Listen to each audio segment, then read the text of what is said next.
কয়েকদিন আগে স্বরাষ্ট্র উপদেষ্টা জাহাঙ্গীর আলম চৌধুরী তিনি জানিয়েছেন না যে পুলিশের কাছে আর কোনো আত্মঘাতী অস্ত্র থাকবে না। বাংলাদেশের বাস্তবতায় ওই যে মেজর আখতারুজ্জামান রঞ্জন ইন্টারভিউতে বলেছেন না যে বাংলাদেশে যেখানে ছেঁচড়া রংবাজের কাছে অত্যাধুনিক অস্ত্র থাকে, 9mm পিস্তল থাকে, এটা থাকে সেটা থাকে, তারপর বর্ডার দিয়ে আসছেই আর আসছে, সেখানে আমাদের পুলিশ হাত থেকে অস্ত্র তুলে নেয়, তারা কোন সাহসে অভিযানে যাবে? পুলিশকে চৌকিদার দফাদার বানানোর অবস্থা। আর দেখেন একটা সময় হাসতে হাসতে মানুষ রম্য করতো না, পুলিশ হেঁটে দিলেই বলতো এই ঠোলা আসতেছে, ঠোলা আসতেছে, বলতো কিনা? সেই পুলিশ এই ঠোলা আসার যে টিটকারিটা এবং যে ফানটা, যে টিসটা অথবা যে ট্রলটা, এটা থেকে অনেকটা উঠে আসছে।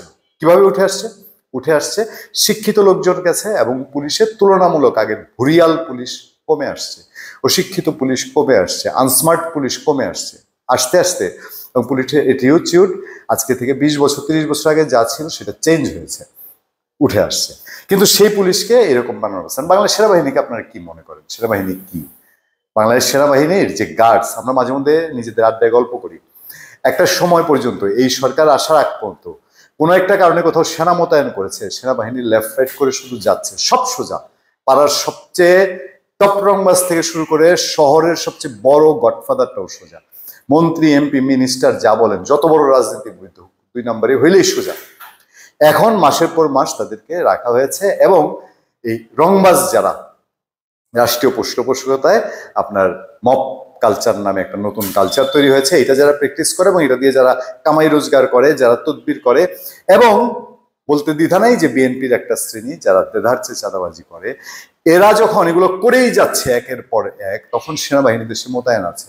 মানুষের মধ্যে একটা ব্যাপার দাঁড়ায় না? এখন সেই সেনাবাহিনীকে তাদের একজনের খায়েশ হয়েছে, একজনের আইনা ঢাকার পিতা বসাই দিচ্ছে, নগর পিতা। দেখেন শব্দটা কি, নগর পিতা। সেখানে বসাচ্ছে প্রশাসক, সেখানে প্রশাসকের চাকর চাপরাশি, ওই সিও মিও সবগুলো হচ্ছে তাদের।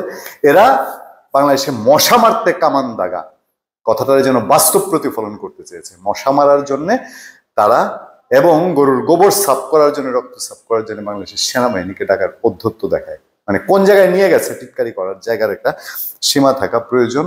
খবরগুলো ছিল এরকম, ডিএনসিসির প্রশাসক এজাজের বক্তব্য যে, এবং পত্রপত্রিকা হেডলাইনও করেছে, মশা মারা আর হচ্ছে এই কোরবানির বর্জ্য পরিষ্কার করা সেনাবাহিনীর কাজ না। সেনাবাহিনীর একটা বক্তব্য এসছে, দেখেন, আসন্ন ঈদুল আজহায় কোরবানির পশুর বর্জ্য ব্যবস্থাপনা ও এডিস মশা নিয়ন্ত্রণে সেনাবাহিনীর নিয়োগে ঢাকা উত্তর সিটি কর্পোরেশনের প্রশাসক মোহাম্মদ এজাজের বক্তব্য প্রসঙ্গে নিজেদের অবস্থান স্পষ্ট করেছে সেনাবাহিনী। এই ঢাকা উত্তর সিটি কর্পোরেশন আমাদের একটা শনি ভর করে আছে। আতিকুল ইসলাম গেছেন জেলে, দক্ষিণের তাপস সাহেব তো চম্পট, তারপরে তার মেয়েরে দিলেন হিট অফিসার, হ্যাঁ, সেই নিয়ে কি তুল কালাম কাণ্ড হইলো। এখন এজাজ সাহেব, আচ্ছা, সেনাবাহিনীর ফেসবুক পেজে দেওয়া বিজ্ঞপ্তিতে বলা হয় এ ধরনের কোনো কার্যক্রমের সঙ্গে সম্পৃক্ত হওয়ার পরিকল্পনা নেই সেনাবাহিনীর, মানে তাদের। বিজ্ঞপ্তিতে বলা হয়, সম্প্রতি গণমাধ্যমে প্রকাশিত ঢাকা উত্তর সিটি কর্পোরেশনের প্রশাসকের এক বক্তব্যে বলা হয়, আসন্ন ঈদুল আজহার কোরবানির পশুর বর্জ্য ব্যবস্থাপনা ও ডেঙ্গু এডিস মশা নিয়ন্ত্রণের দায়িত্বে সেনাবাহিনী নিয়োগ করা হবে। মন গড়া স্বপ্ন দেখেছেন, খোয়াব দেখেছেন মনে হয়। রাতের বেলা বউয়ের সাথে ঝগড়া করে খোয়াব দেখছে, শালার মশা মারতে পারি না, আর গোবর এবার সাফ করতে পারবো কিনা, আমাদের প্রথম পরীক্ষা এই সরকারের সময় রক্ত পরিষ্কার করতে পারবো কিনা, দেই বইলাম সেনাবাহিনী এগুলা করবে, হ্যাঁ সব। আচ্ছা, সেই করেছে। এবার সবার অবগতির জন্য জানা যাচ্ছে যে সেনাবাহিনী বলছে বাংলাদেশের সেনাবাহিনী এ ধরনের কোনো কার্যক্রমের বিষয়ে অবগত নয় এবং ভবিষ্যতেও এ ধরনের কোনো কার্যক্রমের সঙ্গে সম্পৃক্ত হওয়ার পরিকল্পনা নেই। সাফ কথা, সাফ জানাই দিচ্ছে। এরপর এটার একটা অ্যাকশন আছে, অ্যাকশনটা একটু ওয়েট করেন। সেনাবাহিনী দেশের সার্বভৌমত্ব জন নিরাপত্তা নিশ্চিতে নিরলসভাবে কাজ করছে বলে বিজ্ঞপ্তিতে উল্লেখ করা হয়। সেনাবাহিনী মনে করে কোরবানির পশুর বর্জ্য ব্যবস্থাপনা ও এডিস মশা নিয়ন্ত্রণের মতো দায়িত্ব সংশ্লিষ্ট ও উপযুক্ত সংস্থাগুলোকে দেওয়াই যৌক্তিক হবে। সংশ্লিষ্ট উপযুক্ত সংস্থাকে সিটি কর্পোরেশন। এখন পারবেন না সেনাবাহিনীর উপর দিয়ে পার পাইতে চান, তারপরে দায় দায়িত্ব আসবে সব সেনাবাহিনীর উপরে।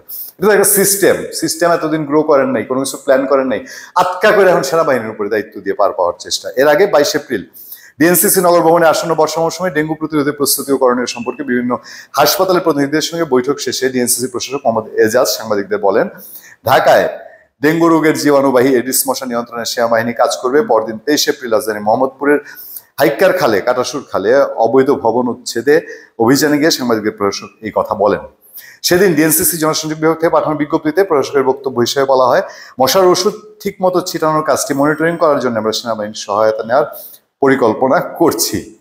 এবার আসেন ডিএনসিসির জায়গায়। এদিকে সেনাবাহিনী বিজ্ঞপ্তি দেওয়ার পর আজ রাতে গণমাধ্যমে পাঠানো বিজ্ঞপ্তি পাঠিয়েছে ডিএনসিসি জনসংযোগ বিভাগ। এতে 22 ও 23 এপ্রিল ডিএনসিসি প্রশাসকের দেওয়া বক্তব্য অস্বীকার করা হয়েছে।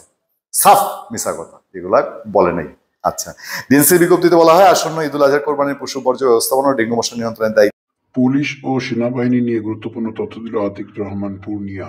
নিয়ন্ত্রণের সেনাবাহিনীর এবং সেনাবাহিনীর সহায়ক প্রতিষ্ঠান বাংলাদেশ মেশিন টুলস ফ্যাক্টরির সহযোগিতা নেওয়া হবে। একটা পত্রিকা দেখলাম হেডলাইন করেছে যে এটা নাকি একটা ভুল বুঝাবুঝি।